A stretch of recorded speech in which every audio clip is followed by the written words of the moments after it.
हरे कृष्णा। तो आज हम लोग यह जानने वाले हैं कि भगवान के भक्त कितने दुर्लभ होते हैं।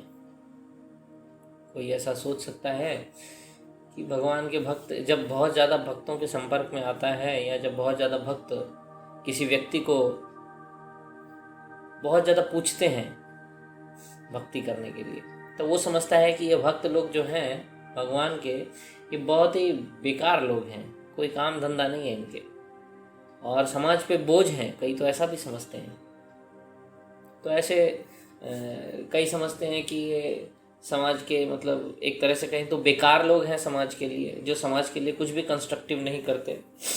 कई हैं जो कहते हैं कि ऐसे लोग केवल मांग के खाते हैं, खुद से कुछ कर नहीं सकते, कंस्ट्रक्टिव समाज के लिए कुछ नहीं करते, सृजनशील नहीं है समाज के लिए। और कई तरह की बातें हैं जो हम लोग सुनते हैं भक्तों के बारे में। तो आज हम यही देखने वाले हैं कि भगवान के भक्त कितने दुर्लभ हैं। How much rare species devotees are. मतलब बहुत साधारण समझते हैं हम भक्तों को। जब इतने आसानी से हमें मिल जाते हैं भगवान के भक्त, तो हम ज़्यादा वैल्यू नहीं देते हैं उनकी। लेकिन भगवान क्या कहते हैं भक्तों के बारे में, वो हम आज के श्लोक में जानेंगे। तो आज हम भगवद गीता के 7वें अध्याय का प्रारंभ कर रहे हैं। भगवद गीता का 7वें अध्याय का 3रा श्लोक है। तो 3रा श्लोक क्या कहता है? मनुष्याणां सहस्रेषु कश्चित् यतति सिद्धये यततामपि सिद्धानां कश्चिन् मां वेति तत्वतः। भगवान कह रहे हैं मनुष्य, ये अर्जुन को बता रहे हैं भगवान, क्या? मनुष्यानाम सहस्रेषु, सहस्त्र मनुष्यों में।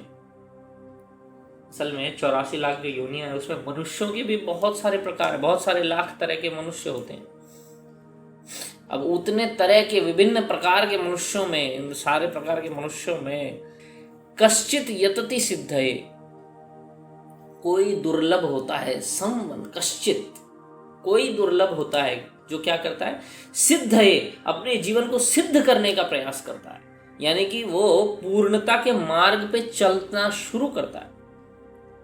पूर्णता का मार्ग मतलब अपनी चेतना को वो अधो ऊपर की तरफ ले जाने की कोशिश करता है। अभी जो हम जीवों को देखते हैं, मनुष्यों को खास करके देखते हैं, तो निम्न चेतना के हैं।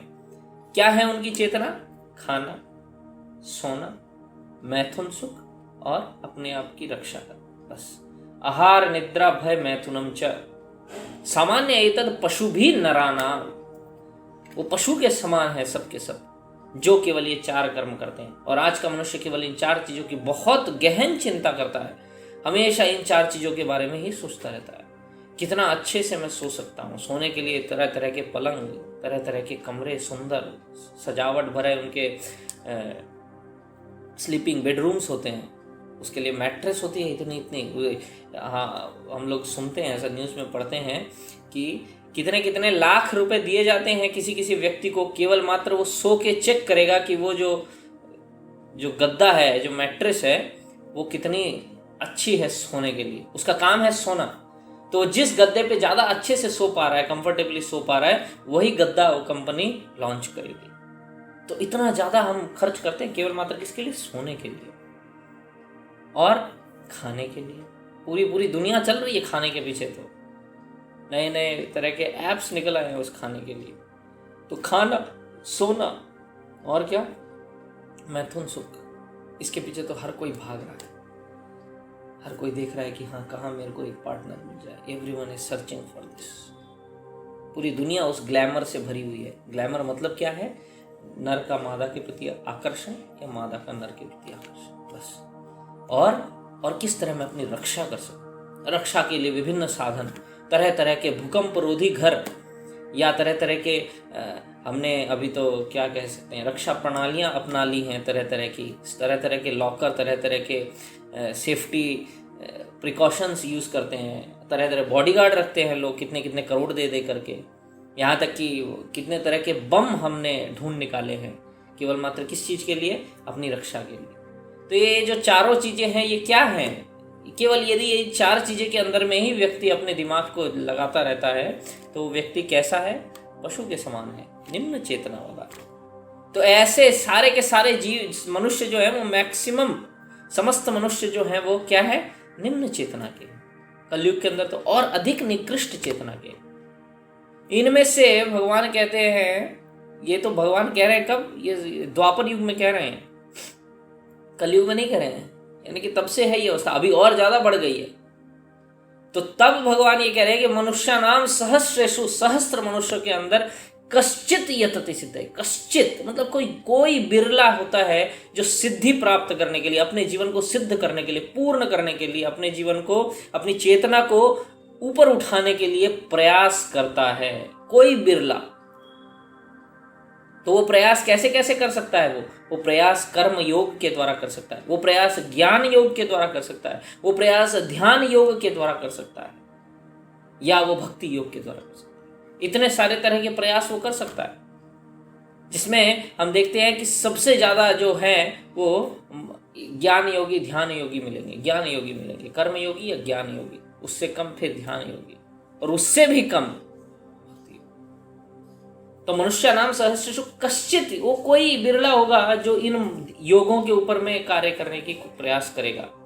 और फिर क्या है, यतताम अपि सिद्धा नाम, और इनमें से जो सब ये प्रयास कर रहे थे, ये सारे के सारे जो प्रयास कर रहे थे, यतताम अपि सिद्धा नाम, सिद्धि प्राप्त करने के लिए, अपने जीवन को सिद्ध बनाने के लिए, अपने जीवन को पूर्ण बनाने के लिए जो प्रयास कर रहे थे, उनमें से कश्चित कोई एक हो सकता है बिरला जो माम मुझे वेति तत्वतः, समझ जाए, तत्व मतलब एज इट इज, जैसे मैं हूं, मेरे तत्व को समझ जाए कोई, मेरे को मतलब भगवान को। तो भगवान कह रहे हैं कि मुझे जो समझ पाए ऐसा कोई बिरला, यानी कि करोड़ों में कोई एक होगा जो ये सिद्धि प्राप्त करने का प्रयास करेगा, अपने जीवन के बारे में सोचेगा, अपने जीवन को पूर्ण करने का प्रयास करेगा, या यूं कहे इस आहार निद्रा भय मैथुनम से ऊपर उठ के आने का प्रयास करेगा। और ये जो ऊपर उठ के आए हैं, इनमें से कोई एक बिरला करोड़ों में से एक होगा, यानी ऐसे करोड़ों में से एक तो निकला है जो सिद्धि प्राप्त करने के लिए, और ऐसे सिद्धि प्राप्त करने वालों में से, ऐसे योगों का मार्ग अपनाने वाले लोगों, उनके अंदर में से करोड़ों लाखों में से कोई एक होगा जो मुझे समझ पाएगा। तो भगवान का भक्त भगवान को समझ सकता है और कोई नहीं। तो यानी कि भगवान का भक्त कितना रेयर है, एक कृष्ण को जानने वाला व्यक्ति कितना रेयर है, कितना दुर्लभ है, ये भगवान यहाँ पे बता रहे हैं। और कई जो हैं जो ये सोचते हैं कि भक्ति योगी जो है ये तो बहुत सरल मार्ग है भक्ति योग का, केवल भगवान के बारे में सोच रहे, कुछ तो ज्यादा कर नहीं रहे कष्ट, तो ऐसा सरल सा मार्ग क्या, ये मार्ग ही नहीं है ये असल। यदि हम ऐसे बैठ के अष्टांग योग ध्यान करें पूर्ण कष्ट देकर के अपने शरीर को, या अपने दिमाग से हम बहुत ज़्यादा सोचें किसी चीज़ के बारे में कि ऐसा है तो ऐसा क्यों नहीं, वैसा है तो वैसा क्यों नहीं, और उल्टा पुल्टा अपने दिमाग से सोचते रहें, तब जा करके भगवान को प्राप्त किया जा सकता है। इतनी आसानी से नहीं।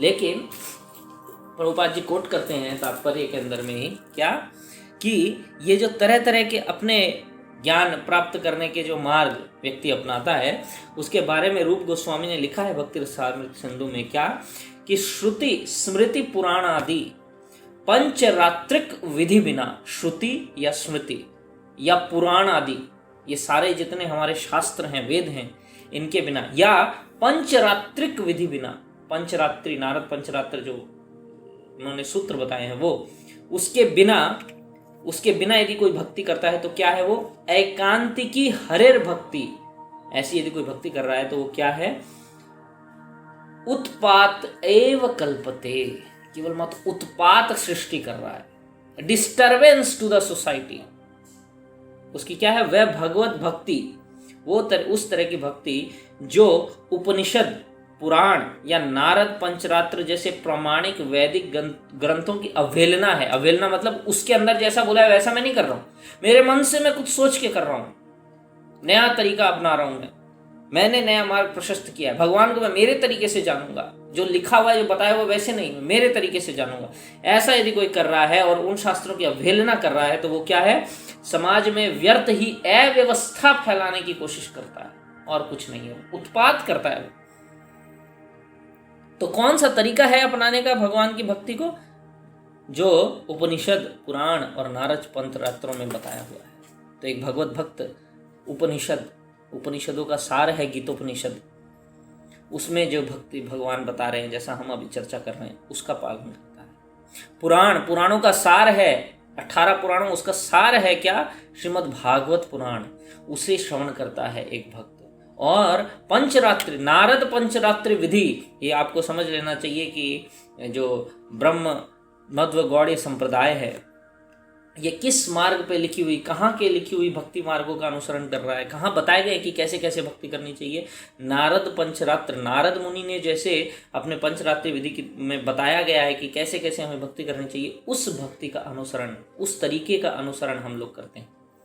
तो एक भगवत भक्त कैसे, एक इस्कॉन का भक्त कैसे, एक वैष्णव कैसे भक्ति को अपनाता है, कहाँ से वो भक्ति करता है, जो कि उसे उपनिषद, पुराण और पंचरात्रियों में लिखी हुई है वैसे करता है। अपने मन से कुछ नहीं करता। अपने मन से जो करता है उसके लिए क्या लिखा गया है? उत्पात एव कल्पते, केवल मात्र उत्पात करता है। तो कई लोग हैं, मैं मेरे मन से जैसे भगवान को मानना है मानता हूँ, आई बिलीव इन गॉड। आज सुबह जैसे हम देख रहे थे कि ये लाइन में लग के भगवान के दर्शन करने से अच्छा है, बाहर के कुछ लोग आए हुए थे, वो बता रहे थे लाइन में लग के भगवान के दर्शन करने से अच्छा है भगवान को दूर से ही पुकारा जाए। सही बात है, भगवान को दूर से ही पुकारा जाए, लेकिन दूर से पुकारने के लिए वैसा मन तो होना चाहिए, मन में भगवान तो होने चाहिए दूर से पुकारने के लिए। लेकिन हमें कष्ट नहीं करना है भगवान के लिए। बस जब कोई कहे कि भगवान को नहीं याद करते तो कर लिया दिखावे के लिए, बस हो गया। उसके बाद में हम संसारिकता में लगे हुए हैं अपने। और कोई पूछे तो हाँ, हम भगवान को हमेशा स्मरण करते हैं, हमेशा याद करते हैं। कैसे याद करते हैं? तो मंदिर के बाहर खाली एक बार ऐसे प्रणाम करके निकल लेते हैं, बस। ये तरह की अपने अपने तरह की जो उत्पात जो सृष्टि करते हैं समाज में, इस तरह की भक्ति जब कोई करता है, इस तरह जब समाज बनने लगता है, तो पूरा समाज जो है पूरा अव्यवस्थित हो जाता है, जैसा हम आजकल देखते हैं।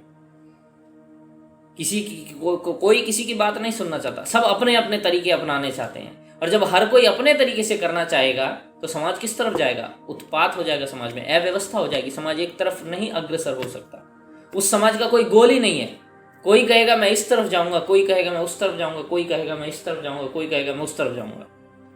तो यदि ऐसा हो एक ग्रुप के अंदर में, तो वो ग्रुप किस तरफ जा सकता है? कहीं पे भी नहीं जा सकता। लेकिन सब जब एक दिशा में जाएंगे तो डेफिनेटली वो कुछ अचीव करेंगे। तो इसीलिए वो जो एक दिशा है, वो दिशा कौन निर्धारित करता है? हमारे वेद, पुराण, उपनिषद, पंचरात्रि, ये निर्धारित करते हैं। तो इनको हमें अपनाना अवश्यम भावी है। तो भगवान कह रहे हैं कि ऐसे जो लोग हैं, जो कई तरह के लोग हैं, जो कई तरह से सिद्धियां प्राप्त करने की कोशिश करते हैं, उनमें कोई बिरला ही है जो मुझे समझ पाता है। तो सब अपने मन से करने का प्रयास करते हैं। मतलब कई हैं जो कर ही नहीं रहे हैं, कोई मतलब ही नहीं है उनको भगवान से। पर जो कुछ कर भी रहे हैं, उनमें कई हैं जो क्या करते हैं? अपने मन से भक्ति करने का प्रयास करते हैं। उन्हें लगता है कि मैं जो कर रहा हूं बस वही भक्ति है। ये दिखावा है हरे कृष्ण महामंत्र, ये दिखावा है भगवान को ऐसे आरती करना, ये दिखावा है भगवान को भोग लगाना। भगवान क्या है? भगवान माया है। ये शरीर जो है ये माया है। भगवान का जो स्वरूप था वो तो भगवान तो हमारे जैसे ही थे। कृष्ण क्या है? उनका भगवान का कोई स्वरूप नहीं है। भगवान जो है असल में कृष्ण के अंदर में जो परमात्मा है वो भगवान है। उसे कुछ नहीं चाहिए, हमें खाली उसका ध्यान करना है और हम उसके अंदर विलीन हो जाएंगे। ये जो हम तरह तरह की भक्तियां करते हैं, ये यहाँ पे भक्ति रसामृत सिंधु में क्या लिखा है? ये उत्पात है। प्रभुपाद जी तात्पर्य में लिखते भी हैं कि शंकराचार्य जो कि पूर्ण मायावादी थे, जो कि मायावादियों के गुरु थे, वो खुद बोलते हैं कि भज गोविंदम भज गोविंदम भज गोविंदम मूढ़ मते। हे मूर्ख व्यक्ति, हे मूर्ख बुद्धि, किसकी भजना करो? भज गोविंदम, गोविंद की भजन करो, गोविंद की भजना करो, गोविंद की भक्ति करो।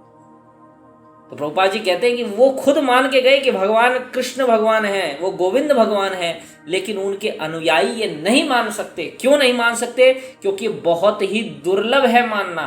ये समझना इतना आसान नहीं है, भगवान को समझना इतना बिल्कुल भी आसान नहीं है। यही तो भगवान यहाँ पे साबित कर रहे हैं। खुद वो अपने शब्दों से कह रहे हैं क्या?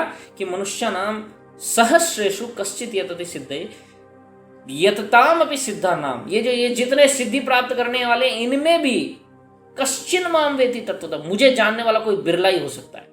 यानी कि जितने भी प्रयास कर रहे हैं नहीं जान सकते, क्योंकि भगवान को जानना बहुत ही मुश्किल या यूं कहें दुर्लभ है। आगे भगवान खुद ही कहते हैं भक्ति रसामृत सिंधु में, फिर आगे लिखा हुआ है क्या, अतः श्री कृष्ण नामादि न भवेद ग्राह्यम इंद्रिय सेवन मुखे ही जिह्वा दो स्वयं एव स्फुरत्यदा। भगवान को कैसे कोई समझ सकता है, तो कुंठित इंद्रियों के द्वारा कृष्ण को तत्वतः नहीं समझा जा सकता। भगवान को हम जो हमारी ये जो सड़ी हुई इंद्रियां हैं, कुंठित इंद्रियां, इनके द्वारा नहीं समझ सकते। किस तरह समझ सकते हैं, भक्तों द्वारा दी गई अपनी दिव्य सेवा से प्रसन्न होकर के भगवान स्वयं भक्तों को आत्म तत्व प्रकाशित करते हैं। यानी कि हम कितनी भी प्रयास कर लें अपने मन से भगवान को समझने का, लेकिन वैसे हम भगवान को नहीं समझ सकते। तो कैसे समझ सकते हैं, सेवन मुखे ही जिह्वा दो, सेवा के भाव से। जब हम भगवान की सेवा करते हैं तब क्या होता है, स्वयं एव स्फुरत्यता, भगवान स्वयं प्रसन्न होकर के हमें आशीर्वाद देते हैं, तब हम भगवान को समझ पाते हैं। यानी अपने मन से कोई कितना भी प्रयास करे भगवान को नहीं समझा जा सकता है। वेद कहते हैं क्या, कि कोई योगी मन की गति से यदि दौड़े और कई करोड़ों वर्षों तक वो दौड़ता रहे भगवान को समझने के लिए, तब जाकर के अंत में वो भगवान के जो पैर है, पैर का जो अंगूठा है, उसका केवल अग्रभाग इसके दर्शन कर सकता है, बस। यानी यही उसका लास्ट स्टेज है, यही पूर्णता है कि इतने से भगवान उसे दिखेंगे। पैर के अंगूठे का अग्रभाग, सिर्फ वही उसे दिखेगा। समझ में क्या आएगा पता नहीं, दिखेगा सिर्फ वही, बस। यदि कोई योगी अपने योग बल से मन की गति से दौड़ रहा है कई करोड़ों वर्षों तक, उसके बाद उसको मिलेगा क्या, ये। और वहीं एक भक्त जब भगवान की सेवा करने लगता है, तो यहाँ पे क्या लिखा है, सेवन मुखे ही जिह्वा दो। जब वो सेवा करने लगता है भगवान की, तब क्या होता है, स्वयं एव स्फुरत्यता, भगवान स्वयं उसके मन में प्रकाशित होकर उसको दिव्य ज्ञान हृदय प्रकाशित हो, उसके हृदय में वो दिव्य ज्ञान देते हैं कि कैसे भगवान है, कैसे भगवान उसके परम मित्र हैं।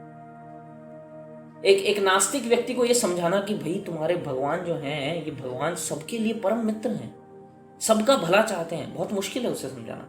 क्योंकि उसके मन में हमेशा यही आएगा प्रश्न, यदि भगवान सबका भला चाहते हैं तो ये गरीब क्यों हैं, ये अमीर क्यों हैं, ये दुखी क्यों हैं, ये सुखी क्यों हैं। ये उसको नहीं समझ में आ सकता कि हाँ, सही में भगवान प्रयास कर रहे हैं मदद करने का हमारे। ये तो हम अपने कर्मों से दुखी हैं। भगवान हमारे लिए हमें रोबोट नहीं बना के बैठे हैं, हम अपनी मर्जी से हर कुछ कर सकते हैं, लेकिन भगवान हमेशा सहायता के लिए तत्पर है, हमें बस कदम बढ़ाने की देर है। लेकिन एक भक्त बहुत सरलता से जब वो भगवान की सेवा करने लगता है, तो भगवान स्वयं उसके मन में ये प्रकाशित करते हैं ज्ञान कि कैसे भगवान उसकी सहायता कर रहे हैं। पल पल पर, पग पग पर भगवान उसकी सहायता कर रहे हैं, वो महसूस कर सकता है।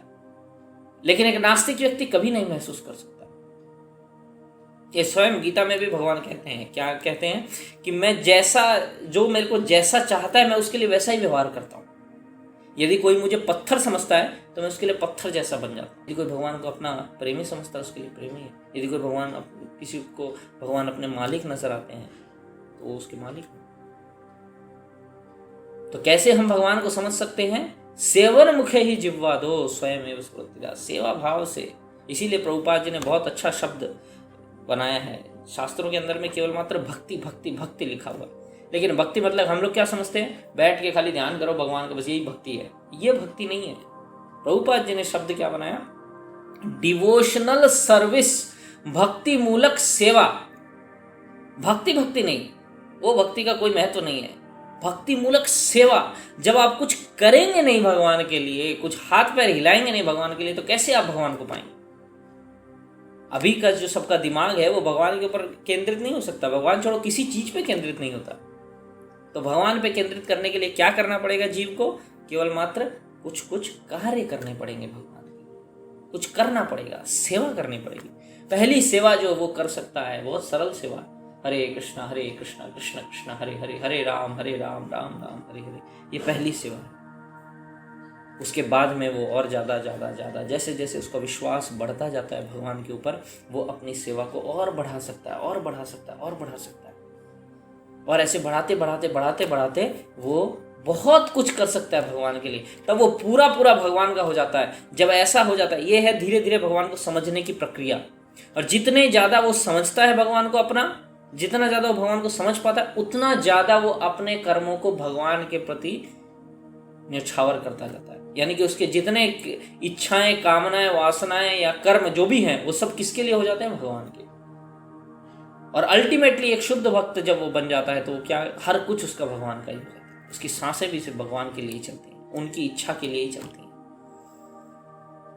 तो ऐसे जो जीव होते हैं, ऐसे जो व्यक्ति होते हैं, ऐसे जो मनुष्य होते हैं, वो क्या है? कश्चित, बहुत ही बिरले, कोई एक ऐसा बन सकता है। तो जो भगवत भक्त हैं वो इतने ही रेयर है, इतने दुर्लभ है। हम समझते हैं बहुत कॉमन है, क्या है? इतने सारे इस्कॉन में इतने सारे भक्त हैं ये, अरे वो इतने सारे आपको दिख रहे हैं, लेकिन जो ये कितनी, वर्ल्ड की पॉपुलेशन कितनी है, कितने मनुष्य हैं इस धरती के ऊपर, उनमें से वो कितने से हैं? वो बहुत बिरले, बहुत दुर्लभ हैं। और आप उसका दर्शन पा रहे हैं तो आप बहुत ही भाग्यवान हैं। हम बहुत बहुत ही ज़्यादा भाग्यवान हैं कि हमें एक भगवान के भक्त के दर्शन मिल रहे हैं, उनसे हम कुछ सुन पा रहे हैं, उनसे हम कुछ सीख पा रहे हैं। तो बहुत दुर्लभ व्यक्ति का हम संग कर रहे हैं, ये हमें समझ लेना चाहिए। तो जो कोई एक है ऐसे भक्त जो कुछ हमें दिखते हैं, they are very very rare species. And even हम यदि ये प्रयास कर रहे हैं तो हम भी उतने ही रेयर हैं। तो आप सभी लोग जो भी ऐसा करते हैं, यानी कि जो भी भगवान की सेवा करने का प्रयास करते हैं प्रतिदिन, बहुत रेयर है। आप देखिए आपके चारों तरफ कितने लोग और ऐसा कर रहे हैं, कोई नहीं कर रहा। यानी कि आप लोग उन दुर्लभ व्यक्तियों में हैं जिनका भगवान इस श्लोक के अंदर में जिक्र कर रहे हैं, जिनके बारे में भगवान बता रहे हैं। आप भी वही कश्चित बन सकते हैं, आप उसी कश्चित बनने के मार्ग पे हैं। तो हमें प्रयास क्या करना है? वैसे ही दुर्लभ व्यक्ति बनने का, वैसा ही रेयर, कोई एक विरला। हम समझते हैं कि हाँ हम बिरला या टाटा बनेंगे, then we will be the one, different, something exceptional, कुछ अलग, दुनिया में हट के कुछ करेंगे, हमारा भी नाम होगा। लेकिन ये दुनिया का नाम जो मिट जाता है, ये नाम लिखाना है तो भगवान की किताब में लिखाओ नाम अपना।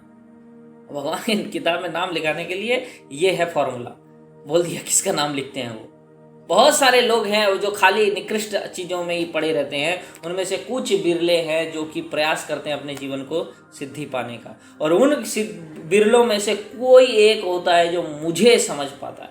यानी हमें क्या करना चाहिए? वो रेयर स्पीशीज बनने का प्रयास करना चाहिए जो भगवान को समझे, क्योंकि भगवान की किताब में उनका नाम लिखा हुआ रहेगा पहले, क्योंकि they are the rarest ones, they are the exceptional, outstanding once.